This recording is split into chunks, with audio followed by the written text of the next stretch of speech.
ನೋಡಿ, ಯಾರೇ ಇದ್ರು ಕೂಡ ಹೆಸರು ಹೇಳಿದ್ರೆ ಗೊತ್ತಾಗುತ್ತೆ. ಸುಮ್ನೆ ನಾವು ಆ ಸಚಿವರು ಇರ್ಬೋದು, ಈ ಸಚಿವರು ಇರ್ಬೋದು ಅಂತ ಇದೆ. ಈಗ CBI ಇದೆ, DRI ಅವರು ಎಂಟ್ರಿ ಆಗಿದ್ದಾರೆ. ಹೇಳಿದ್ರೆ ಏನಾದ್ರು ಮಾಹಿತಿ ಕೊಟ್ರೆ ಆಕ್ಷನ್ ಅನ್ನ ತಗೋಬಹುದು.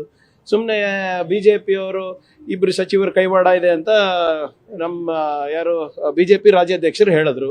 ಈಗ ಯತ್ನಾಳ್ ಅವ್ರು ಏನ್ ಹೇಳ್ತಾರೆ ಅಂದ್ರೆ, ವಿಜೇಂದ್ರ ಅವರಿಗೆ ದುಬೈ ಬಗ್ಗೆ ಬಹಳಷ್ಟು ಅನುಭವ ಇದೆ ಅಂತ. ಹೌದಾ ಇಲ್ಲ?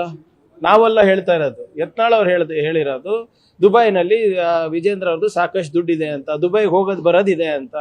ಅವ್ರಿಗೆ ಗೊತ್ತಿರ್ಬೋದು, ಮಾಹಿತಿ ಇದ್ರೆ ಕೊಡ್ಲಿ, ವಿ ವಿಲ್ ಟೇಕ್ ಆಕ್ಷನ್. ತನಿಖೆ ಕೊಡ್ಲಿ. CBI ಅವ್ರದೇ ಸಂಸ್ಥೆ ಅಲ್ವಾ, DRI ಅವ್ರದೇ ಸಂಸ್ಥೆ ಅಲ್ವಾ? ಯಾರು ಬೇಡ ಅಂದಿರೋದು? ಸುಮ್ಮನೆ ಗಾಳಿನಲ್ಲಿ ಗುಂಡು ಹಾರಿಸಿದ್ರೆ ಪ್ರಯೋಜನ ಇಲ್ಲ ಸ್ವಾಮಿ. ದಾಖಲೆಗಳು ಕೊಡಿ, ಹೆಸರುಗಳು ಹೇಳಿ, then we will see what needs to be done.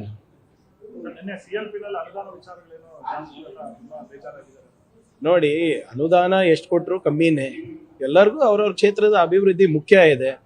ಈಗ ನಾವು ಮಂತ್ರಿಗಳಾಗೂ ಕೂಡ ನಮ್ಮ ಕರ್ತವ್ಯ ನಮ್ಮ ಜನರ ಪರವಾಗಿದೆ ಅಲ್ವಾ? ನೀವು 100 ಕೋಟಿ ಕೊಟ್ಟರು ಸಮಾಧಾನ ನಮ್ಗಿರೋದಿಲ್ಲ, 1000 ಕೋಟಿ ರೂಪಾಯಿ ಕೊಟ್ಟರು ಸಮಾಧಾನ ಇರೋದಿಲ್ಲ. ಯಾಕಂದ್ರೆ ಜನರ ನಿರೀಕ್ಷೆ ಕಾಂಗ್ರೆಸ್ ಪಕ್ಷದಿಂದ ಅಷ್ಟಿದೆ. ಸೊ ಏನು ಅನುದಾನ ಬೇಡಿಕೆ ಮಾಡೋದ್ರಲ್ಲಿ ತಪ್ಪೇನಿದೆ ಹೇಳಿ?